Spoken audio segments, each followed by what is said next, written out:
बताएंगे। एक भाई, अभी मैं पिछले सवाल को देख रहा था, तो एक भाई थे, कमेंट कर रहे थे, ये एक प्रैक्टिस सेट है, जरा ध्यान से सुनना। मैं कुछ बताना चाहता हूं आपको, मतलब मैं ये बताना चाहता हूं कि आपके जो ऐसे ऐसे थॉट आ जाते हैं, उस चीज को ध्यान से सुनना।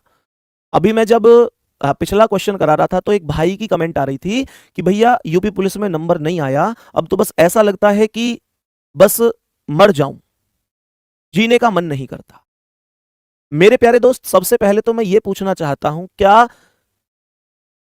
एक रिजल्ट का टुकड़ा, एक रिजल्ट जिंदगी से बड़ा हो सकता है? रिजल्ट जिंदगी का एक भाग होता है, जिंदगी रिजल्ट का भाग नहीं होती। मेरे प्यारे दोस्त, तुम तो बहुत सही सलामत हो, मैं तुमको वास्तविकता बता रहा हूं। माता पिता के लिए वो बच्चा भी मायने रखता है, जब बच्चा 1 साल से वेल्टिनेटर पर लेटा हुआ होता है ना, वो जिंदगी और मौत से जूझ रहा होता है, उसके लिए भी उसके माता पिता अपने खेत तक, अपने गहने तक, अपने घर तक को गिरवी रख देते हैं कि कम से कम सांसें तो चल रही हैं इसकी, हमारे सामने तो है, जैसा भी है।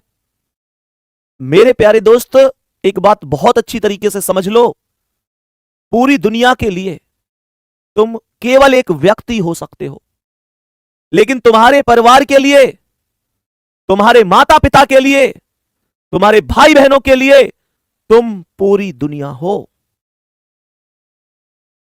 इस बात को ध्यान रखना, तुम्हारे मन में ऐसे ख्याल आने भी नहीं चाहिए। और रही बात सफल होने की, तो तुमको अपनी जिंदगी में एक ऐसा उदाहरण बनना है कि मैं कांस्टेबल में फेल हुआ था लेकिन दरोगा बन गया, मैं छोटे एग्जाम में फेल हुआ बेशक, लेकिन कुछ समय बाद एक बड़ा एग्जाम निकाल दिया। और रही बात उन लोगों की जो तुमको बार बार ताने देकर परेशान करते हैं और जिनकी वजह से तुम्हारे मन में ये चीजें आती हैं, उन लोगों की राय समय के साथ बदल जाएगी। वो लोग उस समय पर तुम लोगों से पार्टी मांगेंगे, तुम लोगों को शुभकामनाएं देंगे और कहेंगे कि हमको पता था तू किसी बड़ी चीज के लिए बना है।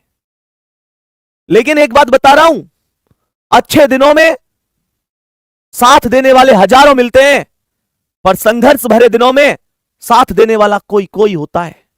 बस उस साथ देने वाले को जो संघर्ष के दिनों में आपके साथ है, उसे कभी मत भूलना और अपनी शिद्दत से मेहनत करते रहना, एक दिन सफलता जरूर मिलेगी। और इस तरीके के ये सारी चीजें, ये कर लूं वो कर लूं, ये कमजोर बच्चों की निशानियां होती हैं। तुम मेरे शेर हो, शेर। तुम्हारी जिंदगी केवल तुम्हारी जिंदगी नहीं है, तुम्हारी जिंदगी पर उस पिता का भी अधिकार है जो हमेशा से सपने देखते देखते बूढ़ा हो गया कि हां मेरा बच्चा जवान होगा और मेरे बुढ़ापे की लाठी बनेगा। तुम्हारी जिंदगी पर तुम्हारा अधिकार नहीं है। एक मां है जिसकी गोद उजड़ गई तो वो कभी भी दोबारा से शायद नहीं भर पाएगी। तुम्हारी जिंदगी में तुम्हारे छोटे भाई बहन, तुम्हारे बड़े भाई बहन, सबका अधिकार है। अपने लिए मत सोचा करो, पर परिवार के लिए सोचा करो। ध्यान रखो इस चीज को।